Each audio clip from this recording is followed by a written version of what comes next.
எதிர்வரும் திங்கட்கிழமை முதல் பெட்ரோலுக்கான தட்டுப்பாடு அதிகரிக்கும், பெட்ரோல் இருக்காது, முழுமையாக முடிவடைந்து விடும். எனவே முடியுமானவரை உங்களுக்கு அருகில் இருக்கிற எரிபொருள் நிரப்பு நிலையங்களில் நீங்கள் எரிபொருள்களை நிரப்ப முடிந்தால் நிரப்பிக் கொள்ளுங்கள். மக்கள் வீணான போலியான செய்திகளை நம்பி ஏமாற வேண்டாம். இவர்களுடைய பிரச்சனை சுமூகமாக தீர்க்கப்படாவிட்டால் இதுபோல தொடர்ச்சியான நீங்கள் அப்டேட் செய்ய போகிறோம்னு சொல்லி விரும்பினா கட்டாயம் எங்களுடைய சேனலை வந்து சப்ஸ்கிரைப் பண்ணிக்கொள்ளுங்க.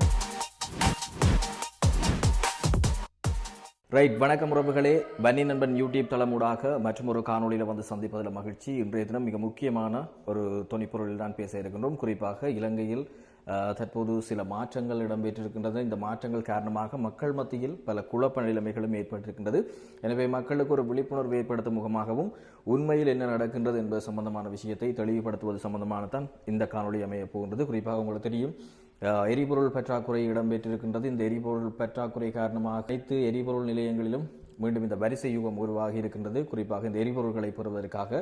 எனவே உண்மையில் என்ன சம்பவம் நடந்திருக்கின்றது, என்ன சம்பவம் நடைபெற்றுக் கொண்டிருக்கின்றது, எதிர்வரும் திங்கட்கிழமை முதல் பெட்ரோல் கையிருப்பு குறைவடைந்து பெட்ரோல் தீர்ந்துவிடும் என்பதாகவும் மிக முக்கியமான ஒரு தகவலும் வெளியிட்டிருக்கின்றது. எனவே அது தொடர்பிலான உண்மை சம்பவங்களை ஆராய்வதாகத்தான் இந்த காணொலி அமைந்திருக்கின்றது. எங்களுடைய முன்னைய அரசாங்கங்களில் பல தொடர்ச்சியான இந்த வரிசை யுகங்கள் ஏற்பட்டிருப்பதை அவதானிக்க முடிந்திருக்கின்றது. குறிப்பாக கேஸாக இருக்கட்டும் சரி, அதே மாதிரி எரிபொருள் வரிசைகளாக இருக்கட்டும் சரி, தொடர்ச்சியாக பல இந்த வரிசை யுகங்களை எதிர்கொண்டு வந்திருந்தாங்க. அப்போ மீண்டும் இந்த அரசாங்கத்தில் அப்படி ஒரு நிலைமை ஏற்பட்டிருக்கின்றதா, அல்லது செயற்கையான முறையில் இந்த வரிசை யுகத்தை உருவாக்கி இருக்கின்றார்களா என்று பல விமர்சனங்களும் உருவாகி இருக்கின்றது. அதன்படி பார்த்தீர்கள் என்று சொல்லி சொன்னால், கடந்த 2 நாட்களாக, அதாவது நேற்று அதே நேரம் இன்றைய தினம், தொடர்ச்சியாக இந்த எரிபொருளை பெறுவதற்காக மக்கள் வரிசையில் நிற்பதை அவதானிக்கக்கூடியதாக இருக்கின்றது.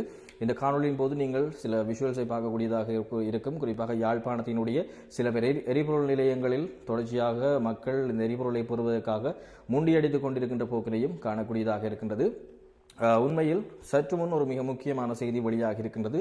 எதிர்வரும் திங்கட்கிழமை முதல் பெட்ரோலுக்கான தட்டுப்பாடு அதிகரிக்கும், பெட்ரோல் இருக்காது, முழுமையாக முடிவடைந்து விடும் என்பதாக மிக முக்கியமான ஒரு தகவல் வெளியாக இருக்கின்றது. இந்த தகவலை வெளியிட்டிருப்பவர் யாருன்னு சொல்லி பார்த்தீங்கன்னு சொன்னால், பெட்ரோல் விநியோகஸ்தர்கள் சங்கத்தினுடைய தலைவர் குசும் சந்தநாயக் அவர்கள் தான் மிக முக்கியமான தகவலை வெளியிட்டிருக்கின்றார். அதன்படி அவர் கூறியிருக்கின்ற விடயமானது, இன்று முதல் புதிய விநியோக கோரல்கள் எதுவும் பெட்ரோலிய கூட்டு தாபனத்திற்கு வழங்கப்படாததால் திங்கட்கிழமைக்குள் எரிபொருள் பற்றாக்குறை ஏற்படும் என கூறியிருக்கின்றார்.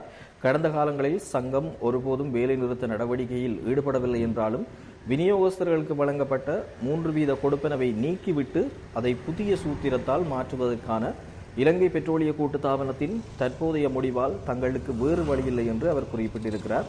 மேலும் தன்னிச்சையான முடிவுகளை எடுப்பதற்காக இலங்கை பெட்ரோலிய கூட்டுத்தாபன தலைவர் மற்றும் முகாமைத்துவ பணியாளர்களை குற்றம் சாட்டிய சந்தநாயக்க பிரச்சனைகளை தீர்க்க விரைவான நடவடிக்கை எடுக்குமாறும் ஜனாதிபதியிடம் மிக முக்கியமான கோரிக்கையை விடுத்திருக்கின்றார். எனவே இந்த இலங்கையினுடைய எரிபொருள் பெட்ரோலிய கூட்டுத்தாபனம், அதே நேரம் எரிபொருள் விநியோகஸ்தர்கள் சங்கம், இவர்களுக்கு இடையே ஏற்பட்டிருக்கக்கூடிய ஒரு முருகல் காரணமாகத்தான் தற்போது இந்த எரிபொருள் நெருக்கடி நிலைமை உருவாகி இருக்கிறது. எனவே அரசாங்கத்திடம் எரிபொருள் கையிருப்பு இல்லை என்பதாக மக்கள் வீணான போலியான செய்திகளை நம்பி ஏமாற வேண்டாம்.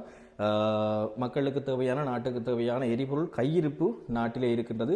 எனவே இந்த பெட்ரோலிய கூட்டுத்தாபனத்துக்கும் எரிபொருள் விநியோகஸ்தர் சங்கத்துக்கும் இடையிலான இந்த 3% கொடுப்பனவை அதிகரித்தல், அதே நேரம் அது நீக்குதல் தொடர்பிலான முரண்பாடான போக்குகளின் அடிப்படையில் தான் தற்போது இந்த நெருக்கடி நிலைமை உருவாகி இருக்கின்றது. எனவே நாட்டில் கையிருப்பில் பெட்ரோல் நிலைமை இருக்கின்றது என்பதுதான் மிக முக்கியமான விடயம். எனவே இது தொடர்பில் மக்கள் அச்சமடைய தேவையில்லை.